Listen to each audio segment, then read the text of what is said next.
தலைவனையே வந்து டென்ஷன் பண்ணியிருக்காங்க இந்த கேங். சரியான ஒரு ஆட்டம் அவங்க போட்டிருப்பாங்கன்றது ஸோ இவர் பேசல தெரியுது. போக்கில் இப்போ தலையில் ஒரு கொட்டு கொட்டிட்டு அவரே ஒரு வீடியோ போட வச்சிட்டானுங்கன்னா அப்போ அவங்க யாராக இருக்கும்? ஸோ அவங்க யாராக இருக்கும்னு எங்களுக்கு தெரியும். உங்களுக்கு தெரிஞ்ச கீழே கமெண்ட்டில் சொல்லுங்கள். இப்போ சொல்கிறீங்கல்ல நான் நார்த் இந்தியனை தான் மென்ஷன் பண்ணேன் அப்படின்னு, நீங்கள் அந்த கமெண்ட்லேயே மென்ஷன் பண்ணியிருந்துருக்கனால நம்மளுக்கு ஒரு சந்தோஷமாக இருந்திருக்கும். நார்த் இந்தியனை தான் சொல்லியிருக்காங்க, நம்மள சொல்லலை. ஆனால் பார்க்குறவங்களுடைய பாயிண்ட் ஆஃப் வியூலாம் எப்படி இருக்குது, எங்களை தான் சொல்கிற மாதிரி இருக்குது. கரெக்ட். ஸோ அப்படி இருக்கும்போது நான் எதுக்காக நான் சொல்ல வந்தேன்னா, நம்ம வந்து யாரையும் வீடியோ பண்ணி திட்டி மேலே வரல, ஆனால் எல்லாருமே நம்மளை வச்சு பண்ணி பண்ணுறாங்க.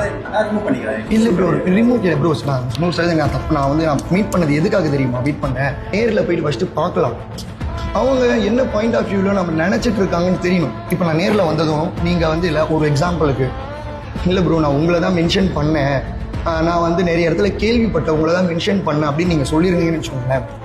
நான் என்ன அதுக்கு பதில் தரலான்னு வந்தேன்னா, சரிங்க ப்ரோ நான் நேரில் தான் உட்காந்துட்டு இருக்கேன், என்ன நீங்களே எதனா கேள்வி கேளுனா கேட்டுக்கோங்க, நான் அதுக்கான ஆன்சர் பண்ணுறேன் அப்படி பேசுறது தான் வந்தேன். இப்போ என்னுடைய பிஎன்எல் நீங்கள் கேட்குறீங்க அப்படின்னா பிஎன்எல் ஷோ பண்ணுறதுக்கு தான் நான் வந்திருக்கேன். இப்போ என்னுடைய ஒரு ஐடி காட்டுறேன். நான் எல்லாருமே வந்து நாங்கள் போஸ்ட் வித்து தான் சம்பாதிக்கிறோம்னு சொல்கிறாங்க.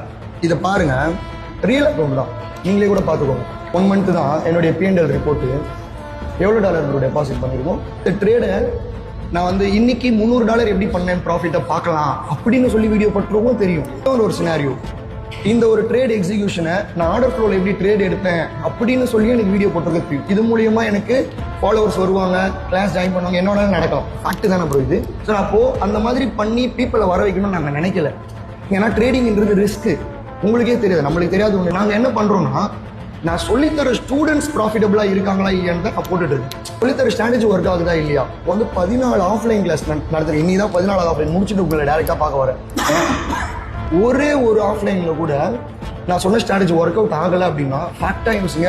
அவங்க டேரெக்டாக இங்கே வந்து ப்ரோ இவங்ககிட்டலாம் யாரும் கற்றுக்கிறீங்க, ஸ்ட்ராட்டஜி ஒர்க் அவுட் ஆகாதுன்னு சொல்லிட்டு போகிறது உங்களுக்கு எவ்வளோ நேரம் ப்ரோ ஆயிருக்கும். ஏதோ இருந்தாலும் ஃபேஸ் டு ஃபேஸ் கான்வர்சேஷன் இருக்கணும்ல. இப்போ நீங்கள் என்ன கலாய்ச்சி வீடியோ போட்டிங்க அப்படின்னா நான் நேர்லேயே வந்து உட்காந்துட்டேன், ப்ரோ இப்போ கலாய்ங்க ப்ரோ அப்படின்னு சொல்கிறதுக்கு எனக்கு எவ்வளோ நேரம் ஆகும் போகுது. அது இன்டென்ஷனாக போடல, உங்களை கஷ்டப்பட்டு எனக்கு அவசியமே இல்லை. புரியுது. ஏன்னா உங்களை ஃபாலோவர் நான் பண்ணியிருக்கேன். Good luck.